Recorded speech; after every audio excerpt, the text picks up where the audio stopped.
हम अक्सर ये सुनते हैं कि जब भी कोई स्टॉक का प्राइस अप ट्रेंड या डाउन ट्रेंड में है तो उसका ये मतलब नहीं कि वो स्टॉक प्राइस एक तरफा ऊपर या नीचे जा रहा है। तो हमेशा क्या होता है कि वो जब भी कोई स्टॉक अप ट्रेंड में है वो ऊपर चलते चलते नया रेजिस्टेंस को हिट करता है और थोड़ा सा रिट्रेस करता है, फिर नया हाई बनाते बनाते वो अप ट्रेंड में चला जाता है। उसी तरह से जब कोई स्टॉक डाउन ट्रेंड में चल रहा है तो वो नया सपोर्ट को हिट करता है और थोड़ा सा रिट्रेस करता है, फिर वो नया लो बनाते बनाते डाउन ट्रेंड में चला जाता है। मगर सवाल ये है कि ये जो रिट्रेसमेंट हो रहा है अप ट्रेंड या डाउन ट्रेंड में, तो ये कहाँ पे आके रुकेगा या कितने प्रतिशत ये रिट्रेस होने के बाद अपना ओरिजिनल ट्रेंड पकड़ पाएगा। उसके लिए कोई टूल टेक्निकल एनालिसिस में प्रोवाइड करता है? हाँ जरूर। नमस्कार दोस्तों, आप सबको आपका चैनल गो डेल्टा में स्वागत है। आज के इस वीडियो में हम उस टूल के बारे में बात करेंगे जो हमें रिट्रेसमेंट के बारे में बताएगा। उस टूल का नाम है फिबोनाची रिट्रेसमेंट।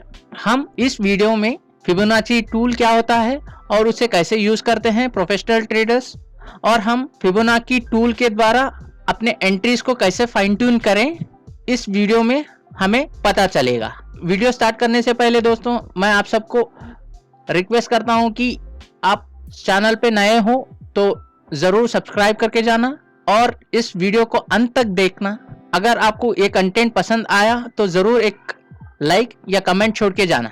चलिए दोस्तों, हम चलते हैं अगले सेक्शन में और देखते हैं ये फिबोनाची टूल क्या होता है। फिबोनाची टूल समझने से पहले हमें पहला एक इम्पोर्टेंट कॉन्सेप्ट ऑफ ट्रेंड समझना पड़ेगा। जैसे कि मैंने इंट्रोडक्शन में बताया था कि जब भी कोई स्टॉक ऊपर या नीचे जा रहा है इसका मतलब वो एक तरफा ऊपर या नीचे नहीं जा रहा है। उसके लिए वो पहला क्या करता है कि जब भी कोई स्टॉक ऊपर जाता है तो थोड़ा सा रिट्रेस करता है और रिट्रेस करने के बाद फिर नया हाई बनाता है और फिर रिट्रेस करता है।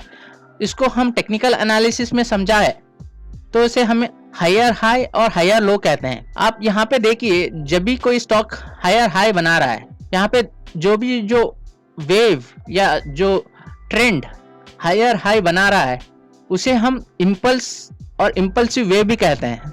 उसी तरह से जब भी कोई stock price against the trend या काउंटर ट्रेंड होता है उसे हम करेक्टिव या रिट्रेसमेंट कहते हैं।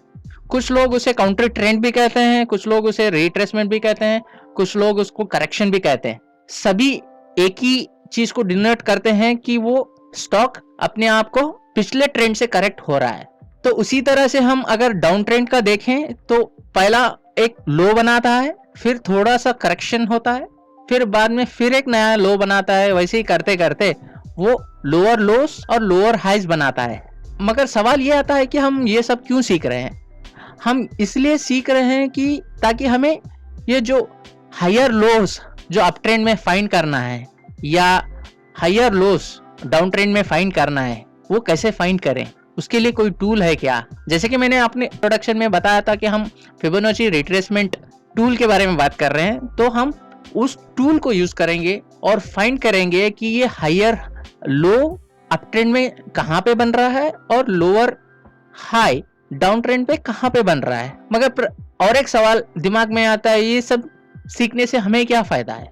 ये सब सीखने से हमें ये फायदा होता है कि अगर हमें ट्रेंड पता चल गया किसी स्टॉक में तो इस टूल से हमें एक लेवल पता चल जाता है। अगर उस लेवल को हम यूज करते हैं प्राइस एक्शन के साथ और आपका कोई भी इंडिकेटर के साथ, जो कोई भी आप यूज कर रहे हो, तो हम अपना स्टॉप लॉस मिनिमम से मिनिमम रखते हुए ट्रेंड को राइड कर सकते हैं। उस ट्रेंड को ज्यादातर हम कैच कर सकते हैं। क्या हम हर बार ट्रेंड को कैच कर सकते हैं इस टूल को यूज करते हुए? नहीं। उसके लिए आपको बहुत सारा एक्सपर्टीज की जरूरत होती है, जैसे कि प्राइस एक्शन, ट्रेंड को आइडेंटिफाई करना, स्टॉक सिलेक्शन, मोमेंटम ट्रेडिंग। इसके लिए आप इस चैनल को सब्सक्राइब कीजिए और अगले कुछ दिनों में आप ये सभी कॉन्सेप्ट को इजीली अपने ट्रेडिंग में यूज कर सकते हैं अपने चैनल के एजुकेशन कंटेंट द्वारा। चलिए दोस्तों, चलते हैं अगले सेक्शन में और व्हाइट बोर्ड पे और समझते हैं ये फिबोनाची रिट्रेसमेंट टूल होता क्या है।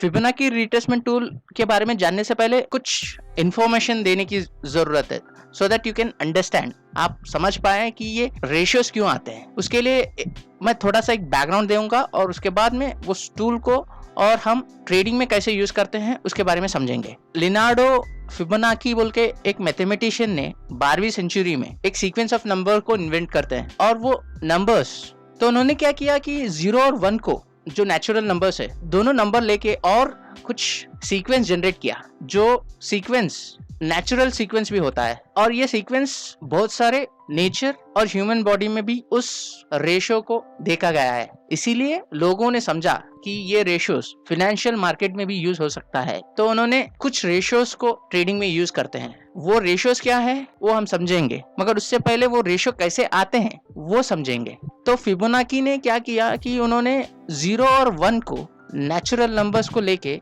एक सीक्वेंस बनाया, जैसे मैंने पहले बताया। तो उन्होंने दूसरा नंबर निकालने के लिए क्या किया, 0 और 1 को ऐड किया, तो उन्होंने बोला कि नेक्स्ट नंबर 1, और नेक्स्ट नंबर निकालने के लिए 1 + 1 उन्होंने किया और लिखा 2, और नेक्स्ट नंबर निकालने के लिए उन्होंने 2 और 1 को मिलाया और बन गया 3, और 2 और 3 को मिलाया और बन गया 5, 3 और 5 को मिलाया बन गया 8, 8 और 5 को मिलाया बन गया 13। वैसे ही वो करते करते 21 और 34, 55 ऐसे ही उन्होंने सीक्वेंस जनरेट किया। ये सीक्वेंस का इंपॉर्टेंस ये है कि ये जब भी एक दूसरों को जब डिवाइड करते हैं, तो किसी नंबर से भी डिवाइड करेंगे तो एक ही तरह का रिजल्ट आता है। मगर सवाल यह आता है कि ये हम क्यों सीख रहे हैं। जैसे कि मैंने बताया था कि हम एक रेशो, जिसे गोल्डन रेशो भी कहा जाता है फाइनेंशियल मार्केट में, वो क्या होता है वो समझने के लिए हमें ये सीक्वेंस जानना जरूरी है। जैसे कि मैं और एक बार ये सीक्वेंस को लिखता हूँ आपके लिए। अब तक तो आपने समझ ही लिया होगा कि ये नंबर्स कैसे आते हैं। अभी हमें ये समझना है कि ये जो ट्रेडिंग में गोल्डन रेशियो बोल के यूज होता है वो कैसा आता है। उसको हम एग्जाम्पल के तौर पे कोई एक नंबर को चूज करेंगे। हमारे केस में यहाँ पे 13 को चूज करेंगे और उसका प्रीवियस नंबर 8, दोनों को चूज करेंगे। अगर 8 और 13 को जब डिवाइड करते हैं तो नंबर आता है 0.615। वैसे ही अब 13 से एक नंबर छोड़कर लेफ्ट हैंड साइड पे जाएंगे तो हमें 5 मिलता है। हम 5 को 13 से डिवाइड करेंगे तो हमें मिलता है 0.3846।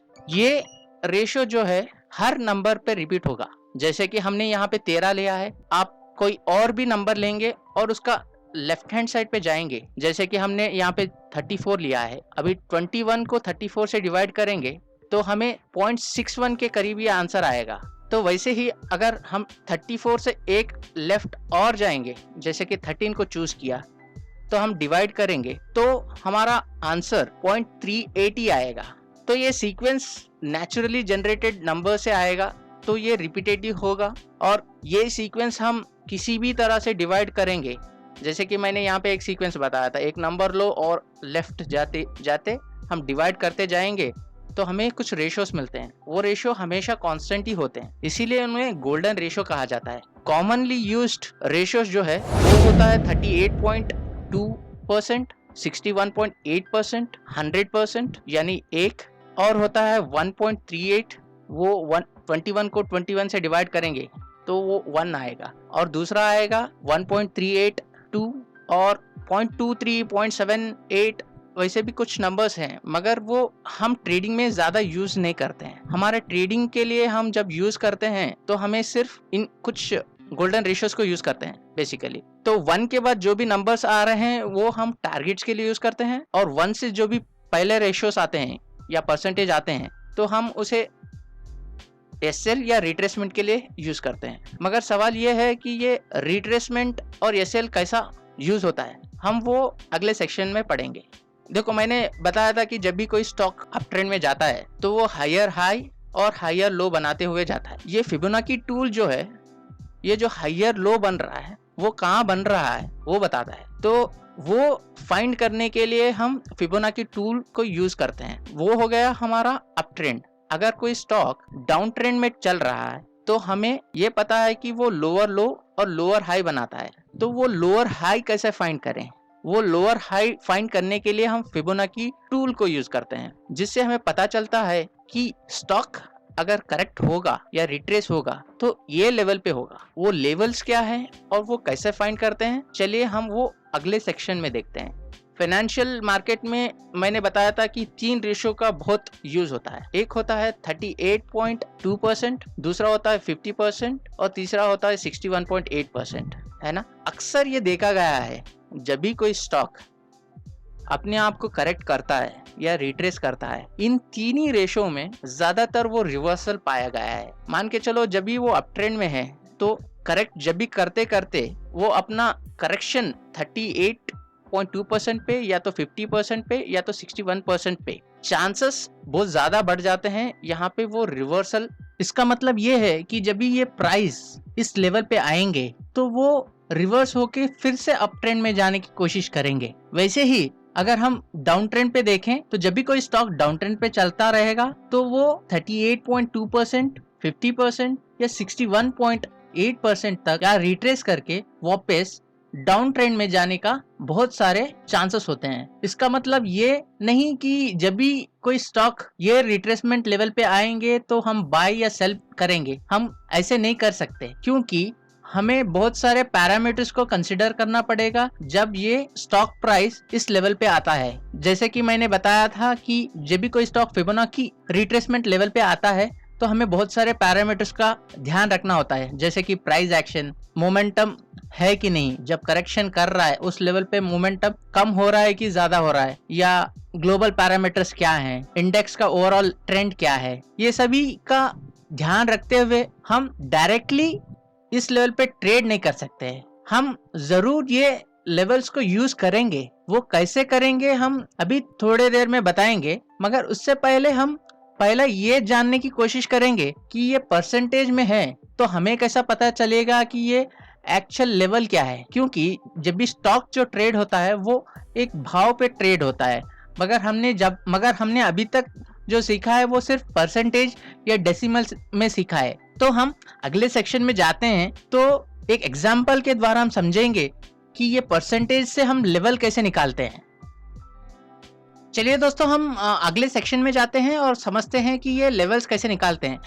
दोस्तों, इस सेक्शन में हम लेवल्स को कैसे निकालते हैं वो तो समझ ही लेंगे, मगर वो लेवल्स से हम ट्रेंड का स्ट्रेंथ क्या है वो भी जान पाएंगे। एग्जाम्पल के तौर पे हम एक स्टॉक XYZ लिमिटेड लेंगे जो स्विंग लो बनाया है 180 रुपए का और वो स्विंग हाई बना रहा है 200 रुपए का। अभी हमें ये परसेंटेज से लेवल्स कैसे निकालने हैं उसके लिए सिंपल सा फॉर्मूला है, वो फॉर्मूला यूज करके निकाल सकते हैं। मगर सवाल ये आता है कि ये कैलकुलेट क्यों करें, क्योंकि बहुत सारे टूल्स ऑलरेडी अवेलेबल हैं जो ब्रोकर प्रोवाइड करता है या तो कोई ट्रेडिंग सॉफ्टवेयर प्रोवाइड करता है। हाँ, ये सच है कि हर ब्रोकर या ट्रेडिंग सॉफ्टवेयर प्रोवाइड करता है, मगर हमें ये भी पता होना चाहिए कि वैल्यू कहाँ से आ रहा है। क्योंकि कुछ दिनों के बाद या कुछ महीनों के बाद या कुछ सालों के बाद आप ट्रेडिंग एज ए करियर लेंगे तो एज ए प्रो आपको चार्ट देखते ही आपको पता होने चाहिए कि ये कितने परसेंट का रिट्रेसमेंट है, कितने परसेंट का रिट्रेसमेंट हुआ है या होने वाला है,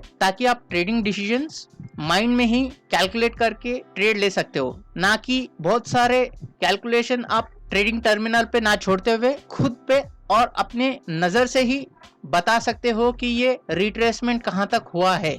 चलिए दोस्तों, उसके लिए एक सिंपल सा फॉर्मूला है। जैसे कि मैंने बताया था कि स्विंग लो जो है 180 का है और स्विंग हाई जो है 200 रुपए का। पहले हमें एक स्विंग हाई और लो को सब्सट्रैक्ट करके रेंज निकालना होता है।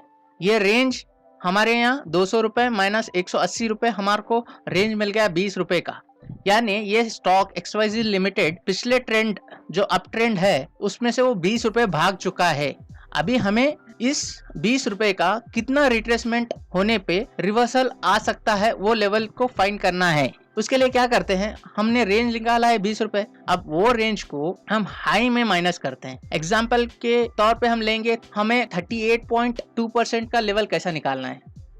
38.2% का लेवल निकालने के लिए पहला हम तो हाई को लेना है 200 रुपए, उस पे सब्ट्रैक्ट करना है रेंज इंटू वो रेशो, जैसे कि 20 रुपए इंटू 0.38, ये जो भी वैल्यू आ रहा है उसे 200 रुपए में माइनस करना है जो स्विंग हाई है। वो कैलकुलेट होके आ रहा है 192.36। तो हमें ये पता चल जाएगा कि जब ये स्टॉक जब XYZ लिमिटेड 180 से 200 रुपए जाएगा, अगर उसको 38% रिट्रेसमेंट करना है तो वो वैल्यू आएगा 192.36। ये वैल्यू पे आके अगर कोई स्टॉक बुलिश सेंटीमेंट दिखा रहा है या बुलिश पैटर्न दिखा रहा है, इंक्लूडिंग प्राइस एक्शन या बहुत सारे कॉन्फ्लुएंस के बाद, तो ये स्टॉक ट्रेंड होने के चांसेस बहुत ज्यादा होते हैं, प्रोबेबिलिटी बहुत ज्यादा होता है। ये लेवल तो निकल के आ गया। कुछ प्रोफेशनल ट्रेडर्स इस लेवल से या 38.2% से अगर कोई स्टॉक रिट्रेस होता है तो उसे प्रीवियस ट्रेंड जो 20 रुपए का गया था 180 से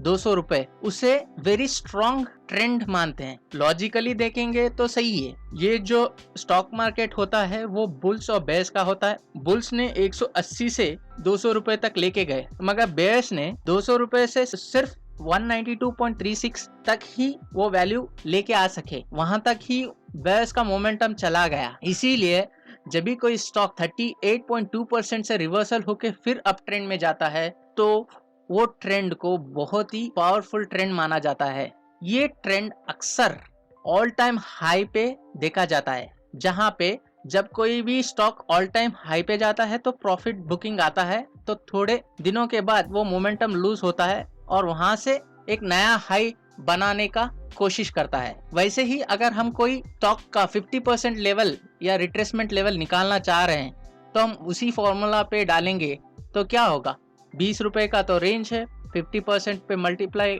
करना है तो 50% का रेशो डालना है, तो 0.5 इंटू 20 हो गया 10 रुपीज। 200 रुपीज में से हमने 10 रुपए निकाल लिया तो हमारा लेवल बन के आ रहा है 190 रुपीज। तो जब कोई भी स्टॉक 180 से 200 जा रहा है, हमारे केस में XYZ लिमिटेड जो 180 से 200 रुपए जा रहा है, अगर वो 50% रिट्रेसमेंट होना है 190 रुपए आके वो रिट्रेस करेगा। अगर ये 190 रुपए पर कोई बुलिश सेंटीमेंट दिख गया या कोई बुलिश पैटर्न दिख गया तो हम रिवर्सल के चांसेस ज्यादा हैं बोल के मान सकते हैं। उसी तरह से आप 61.8% का रिट्रेसमेंट लेवल भी निकाल सकते हो, वो अप्रोक्सीमेटली 188 या 187 के करीब आता है। तो वैसे ही आप करते करते दूसरे रेशोज का भी निकाल सकते हो। मगर जब भी, जैसे कि मैंने बताया था कि ये तीन ही रेशो जो है बहुत सारे ट्रेडर्स यूज करते हैं और इनका इंपॉर्टेंस बहुत ज्यादा होता है।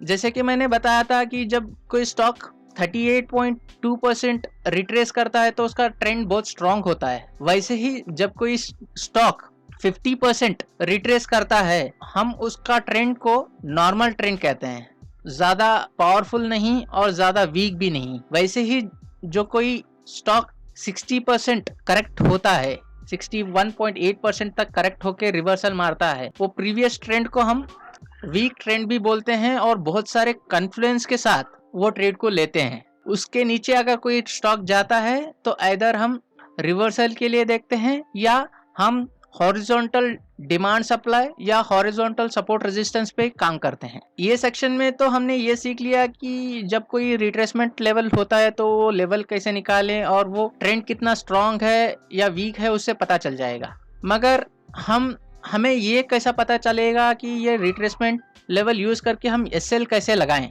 हम एसएल को कैसे यूज करते हैं या प्रो ट्रेडर्स इसको कैसे यूज करते हैं, हम अगले सेक्शन में पढ़ते हैं।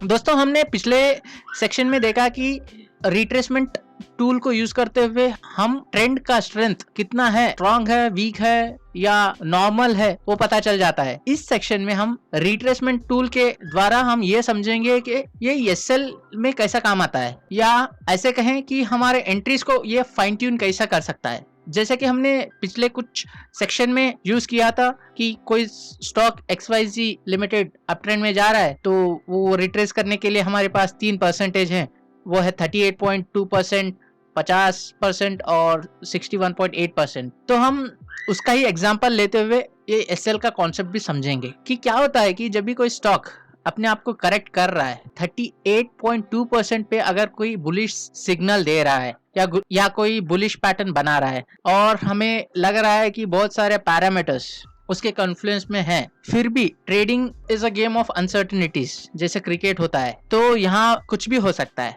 वैसे ही द प्रोबेबिलिटी जो 50% को रिट्रेस होना भी उतना ही है जितना वहां से रिवर्सल हो रहा है, और उतना ही प्रोबेबिलिटी है कि वो 61.8% तक भी आ सकता है वो करेक्शन। इसीलिए जब भी कोई हम ट्रेड ले रहे हैं 38.2% पे तो हमें हमेशा ये सोच के लेना है कि ये अगर रिवर्स होगा तो भी 50 या 61.8 तक ही रिवर्स होगा। उससे ज्यादा अगर होगा तो हमारा व्यू गलत है, हम स्टॉप लॉस लेके उस ट्रेड से बाहर हो जाएंगे। इसके लिए अगर हमने 38.2% पे हमने ट्रेड इनिशिएट किया है तो हमारा स्टॉप लॉस 61.8% रिट्रेसमेंट लेवल के नीचे ही हो सकता है, थोड़ा बफर देके।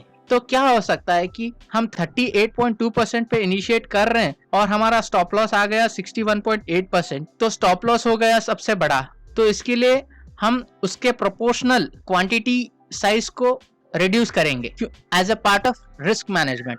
इसीलिए जब भी कोई आपको सेटअप मिल रहा है और वो 38.2% पे रिवर्सल दिखा रहा है तो आप 30 या मैक्स 30 या 40% का ही क्वांटिटी साइजिंग क्वांटिटी खरीदना चाहिए। वैसे ही अगर कोई स्टॉक 50% रिट्रेस होके 50% लेवल पे कोई बुलिश सिग्नल दिखा रहा है या पैटर्न बन रहा है या करेक्शन का मोमेंटम थम रहा है तो हमें मैक्सिमम 50% का पोजीशन साइजिंग करके जाना पड़ेगा, क्योंकि यहाँ पे भी हमारा एसएल 61.8% रिट्रेसमेंट लेवल के नीचे ही होगा, तो उसके हिसाब से ही हम पोजीशन बिल्ड करेंगे। सिमिलरली अगर कोई स्टॉक 61.8% के करीब बुलिश पैटर्न दिखा रहा है और बहुत सारे कॉन्फ्लुएंस प्राइस एक्शन के दिख रहे हैं इंक्लूडिंग द मोमेंटम, यानी मोमेंटम स्लो हो रहा है, तो हम बहुत ही कम से कम स्टॉप लॉस लगा के, यूजुअली मैं जब भी ऐसा ट्रेड मिलता है तो 0.25%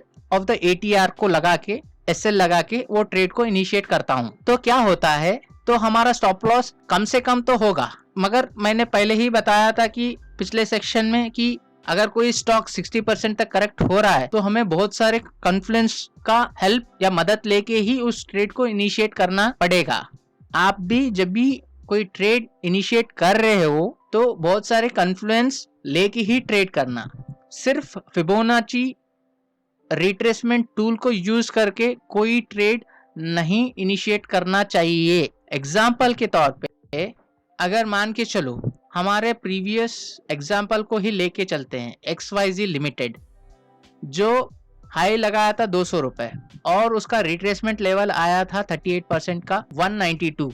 मान के चलो वो 192 का रिट्रेसमेंट लेवल 192 है और हमारा प्रीवियस जो रेजिस्टेंस था वो ब्रेक होके अभी सपोर्ट की तरह एक्ट कर रहा है, वो 191 पे खड़ा है और मोमेंटम ऑफ द प्राइस उस लेवल पे स्लो डाउन होते हुए दिख रहा है। तो आप वहां पे अपना फुल क्वांटिटी या पार्शियली 70-80% का क्वांटिटी लगा के ट्रेड को इनिशिएट कर सकते हो, क्योंकि सपोर्ट भी है और वो पिछला रेजिस्टेंस भी है। तो ज्यादातर सपोर्ट जो रेजिस्टेंस ब्रेक होने के बाद बनते हैं वो हमेशा अच्छी तरह से वर्क करते हैं। वैसे ही अगर कोई स्टॉक जैसे कि हमारे केस में XYZ लिमिटेड 50% रिट्रेसमेंट पे आ रहा है और उसका वैल्यू है 190 रुपए और हमारा ट्रेंड लाइन भी आ रहा है उसी जोन पे और रेजिस्टेंस टर्न इनटू सपोर्ट वही लेवल पे आ रहा है, तो हम उस ट्रेड को इनिशिएट करेंगे।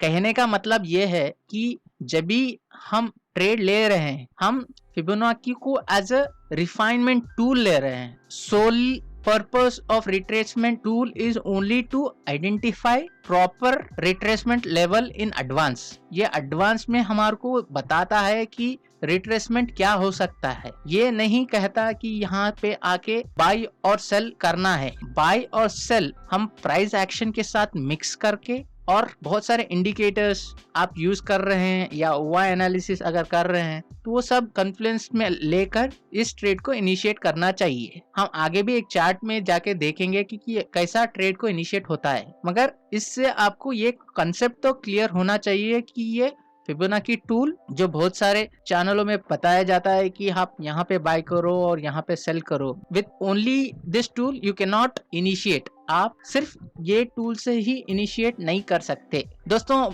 मुझे लगता है कि ये कॉन्सेप्ट से आपको ये तो क्लियर हुआ होगा कि ये टूल को कैसे यूज करते हैं और कैसे रिफाइन करते हैं आपके ये सेल को या ट्रेंड को कैसे आइडेंटिफाई करते हैं। हम अगले सेक्शन में जाएंगे और देखेंगे कि ये टूल को कैसे यूज करते हैं। दोस्तों हम पिछले सेक्शन में ये देखा था कि ये फिबोनाची टूल क्या होता है। चलिए ये सेक्शन में देखते हैं कि ये टूल को कैसे चार्ट पे डालते हैं और कैसे यूज करते हैं। एग्जाम्पल के तौर पे मैं ट्रेडिंग व्यू सॉफ्टवेयर यूज कर रहा हूँ। आप कौन से भी सॉफ्टवेयर या ब्रोकर टर्मिनल यूज कर सकते हो। ज्यादातर ट्रेडिंग सॉफ्टवेयर और ब्रोकर्स ये टूल प्रोवाइड करता है। अगर नहीं भी करता है तो मैंने जो फॉर्मूला दिया था पिछले सेक्शन में वो यूज करके आप लेवल्स को फाइंड कर सकते हैं। चलिए दोस्तों, अब हम चार्टिंग सॉफ्टवेयर पे चलते हैं और देखते हैं कि इसे कैसे चार्ट पे लगाते हैं। अगर आप ट्रेडिंग व्यू का सॉफ्टवेयर यूज कर रहे हो तो आपके चार्ट के लेफ्ट साइड पे यानी आपकी स्क्रीन के लेफ्ट साइड पे आपको बहुत सारे टूल्स प्री डिफाइंड मिलेंगे। उनमें से आपको थर्ड जो टूल दिख रहा है वो सेक्शन पे क्लिक करना है और बहुत सारे टूल्स दिखेंगे। जो एरो दिख रहा है ना, वो एरो पे क्लिक करेंगे तो राइट साइड पे बहुत सारे आपको टूल्स दिख रहे हैं जो ट्रेडिंग व्यू आपको देता है।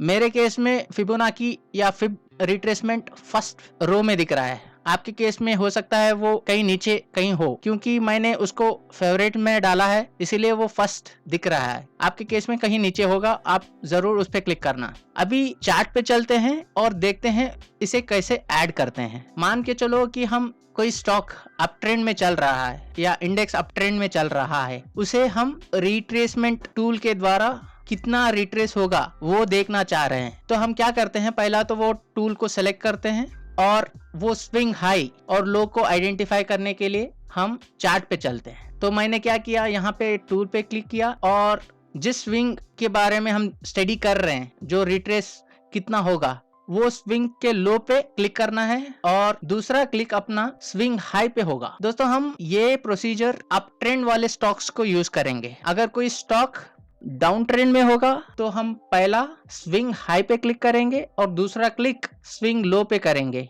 जैसे ही आप सेकंड क्लिक करेंगे तो बहुत सारे लेवल्स आपको दिखेंगे। मेरे केस में सेटिंग कुछ अलग है इसलिए आपको कुछ अलग सा दिख रहा होगा, लेकिन आपके सेटिंग्स भी ऐसे कर सकते हैं। आपको क्या करना चाहिए कि आपको ये टूल पे पर कहीं पे भी डबल क्लिक करने के बाद ये सेटिंग का बटन दिखेगा ना, वहां पे आपको क्लिक करना है और वहां पे मेरे केस में मैंने एक्सटेंड राइट दिया है, इसीलिए मेरे वैल्यूज पूरे चार्ट के राइट साइड पे दिख रहे हैं। अगर आपका प्रेफरेंस और आपका कंफर्ट जोन चार्ट पे लेफ्ट साइड लगाना है तो आप लगा सकते हो। मेरा कंफर्ट जोन चार्ट में राइट साइड का है, चार्ट के राइट साइड पे लगाता हूँ। अगर नहीं चाहिए तो ऐसे भी छोड़ सकते हैं, तो वो आपके हिसाब से आप कहीं पे भी लगा सकते। और जहां तक ये वैल्यूज की बात है, मैं यूजुअली जिन रेशियोज को मैंने पिछले सेक्शन में पढ़ाया था वही रेशियोज को यूज करता हूं। उसके अलावा 1 के बाद जैसे कि मैंने बताया था वो टारगेट्स के लिए यूज करते हैं, तो वो भी यूज करते हैं। तो फिलहाल के लिए हम सिर्फ 0.38, 0.61, 0.51 को टिक करके ये टूल को यूज करते हैं। कुछ सॉफ्टवेयर ये डेसिमल या रेशियो में देते हैं और कुछ सॉफ्टवेयर ये परसेंटेज में देते हैं। आपको कंफ्यूज नहीं होना है, वो परसेंटेज पे है तो भी ऐसे ही काम करेगा, वो रेशियो में है तो भी ऐसे ही काम करेगा। लेवल्स एक ही रहेंगे, तो सिर्फ रिप्रेजेंट करने का तरीका अलग अलग हो सकता है डिफरेंट ब्रोकर्स का या डिफरेंट सॉफ्टवेयर का। अभी हमने समझा कि ये अप ट्रेंड में कैसा डालते हैं। जैसे कि मैंने बताया था डाउन ट्रेंड में भी आपको यही प्रोसीजर रिपीट करना है, मगर आपका फर्स्ट क्लिक स्विंग हाई पे होगा और सेकंड क्लिक स्विंग लो पे होगा। चलिए दोस्तों, अभी तो आपने समझ लिया कि ये टूल कैसे ऐड करते हैं और आपके चार्ट में डिफरेंट फिबोनाची रेशियोज का वैल्यू भी आ रहा है और उससे हम लेवल भी देख सकते हैं। मगर ये लेवल्स, जैसे कि मैंने बताया था कि ये डायरेक्टली ये लेवल्स को यूज नहीं कर सकते, क्योंकि बहुत सारे ऐसे इंस्टेंस हो जाते हैं कि प्राइस ओवरशूट हो जाता है। क्योंकि क्या होता है कि कभी उस लेवल के नीचे कोई तगड़ा सपोर्ट हो तो प्राइस ओवरशूट होके नीचे जाता है, और कोई फिबोनाची रेशियो के ऊपर कोई बड़ा सा रेजिस्टेंस है तो ऐसा भी हो सकता है कि वो प्राइस ओवरशूट होके ऊपर जाए। इसीलिए हम कभी भी ये लेवल्स को प्राइस एक्शन के साथ कंबाइन करके और उसका कॉन्फ्लुएंस लेके ही ट्रेड करना। अभी मैं चार्ट में बताता हूं कि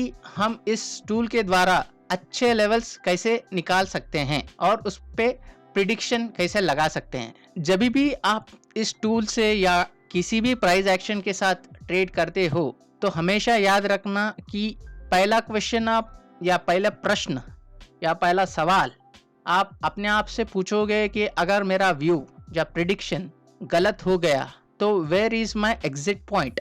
मेरा एग्जिट पॉइंट किधर है इस ट्रेड में हमेशा सोचना चाहिए। वैसे ही इस टूल को भी यूज करते वक्त हमें पहला where is my exit point यानी वेयर इज माई एसएल सोचना है। जैसे कि मैंने बताया था कि एसएल कहाँ कहाँ हो सकता है। अगर मान के चलो 61.8 के नीचे आप एसएल लगा रहे हो, मगर उससे जरा नीचे एक सपोर्ट है या उसके जरा ऊपर रेजिस्टेंस है, तो डेफिनेटली प्राइस रेजिस्टेंस को टेस्ट करना चाहेगी।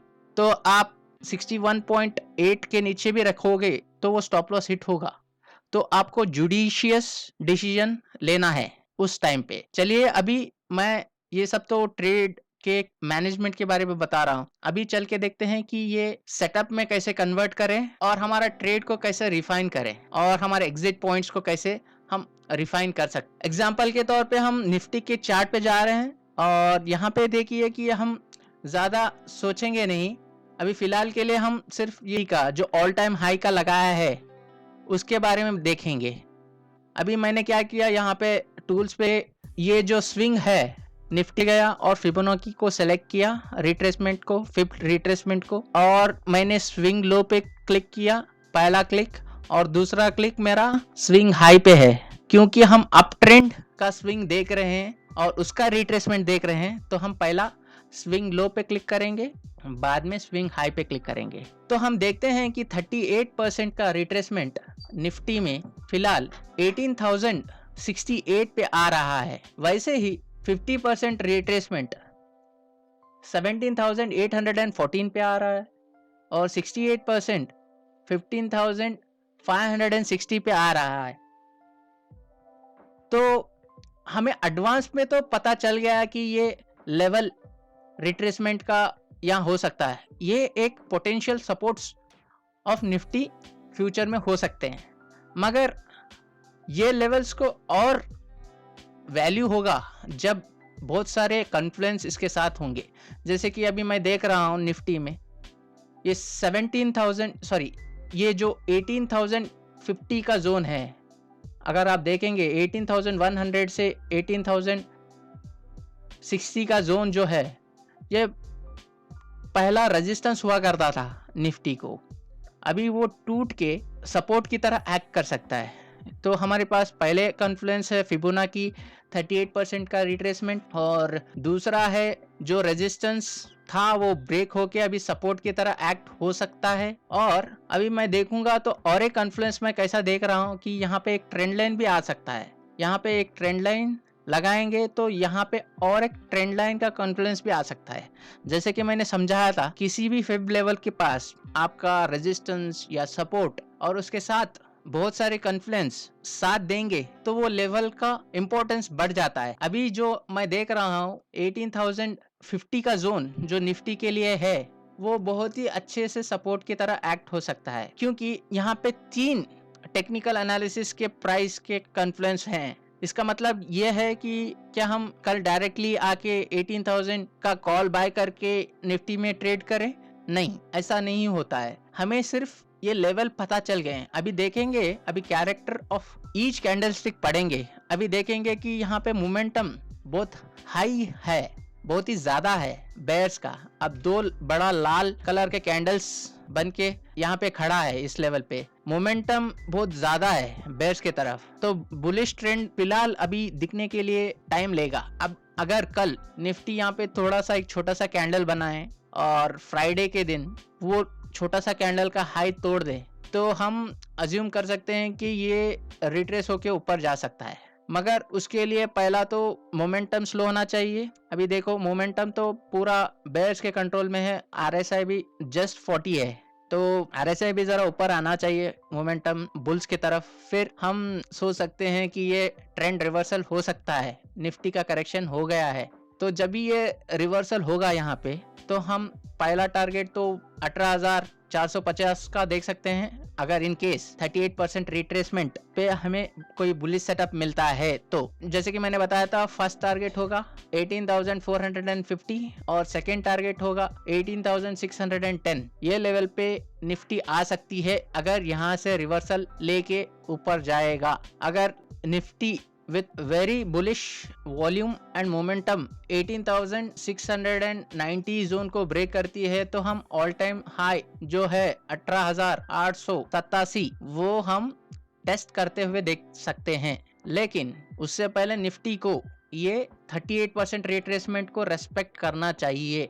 अगर नहीं हो सकता है तो हमारे पास नेक्स्ट सपोर्ट आता है 17,800 जो पहला कभी अच्छा सा रेजिस्टेंस भी हुआ करता था, वो 50% रिट्रेसमेंट में है, तो 17,800 भी एक अच्छा सा सपोर्ट हो सकता है। इसी तरह से आप एक व्यू ले सकते हो। देखो, इंटेंशन ये नहीं कि आपको लेवल्स दे के ये आपको ट्रेड कराएं। इंटेंशन इस वीडियो का ये है कि आप खुद उतना सक्षम बनो कि आप एक व्यू लगा सको और एक प्रिडिक्शन लगा सको कि जब भी आप चार्ट देखेंगे तो पूछ सकते हैं खुद को कि क्या हो सकता है निफ्टी में या क्या हो सकता है XYZ स्टॉक में। तो उसका एक जरिया मैंने दिया है फिबोनाची रिट्रेसमेंट टूल के द्वारा। ये हो गया हमारा अप ट्रेंड का एनालिसिस। अभी देखते हैं ये डाउन ट्रेंड में अगर एनालिसिस करना है, अगर ट्रेड लेना है तो कैसा लेंगे। देखो, हम कोई अभी फिलहाल तो निफ्टी करेक्टिंग मोड पे है, हमें कोई स्टॉक जो डाउन ट्रेंड में चल रहा है, फिलहाल IT डाउन ट्रेंड में चल रहा है, चलो देखते हैं वो रिट्रेसमेंट कैसा वर्क होता है। मैंने TCS का चार्ट लगाया है। अभी देखते हैं कि ये कैसा वर्क करता है। अभी चार्ट में देखिए कि TCS लोअर लो और लोअर हाई बनाते बनाते नीचे चल रहा है। अभी हम रिट्रेसमेंट टूल के लिए हम को क्लिक करेंगे और फिब रिट्रेसमेंट को सेलेक्ट करेंगे। हम एग्जांपल के तौर पे ये स्विंग लो को चेक करेंगे कि वेदर ये फिब रिट्रेसमेंट पे काम किया है कि नहीं। यहाँ पे हाई पे क्लिक करता हूँ, पहला क्लिक, और सेकेंड क्लिक हमारा स्विंग लो पे होगा क्योंकि ये डाउन ट्रेंड में है। तो ये सेकेंड क्लिक यहाँ पे भी लगा सकते हैं, यहाँ पे भी लगा सकते हो।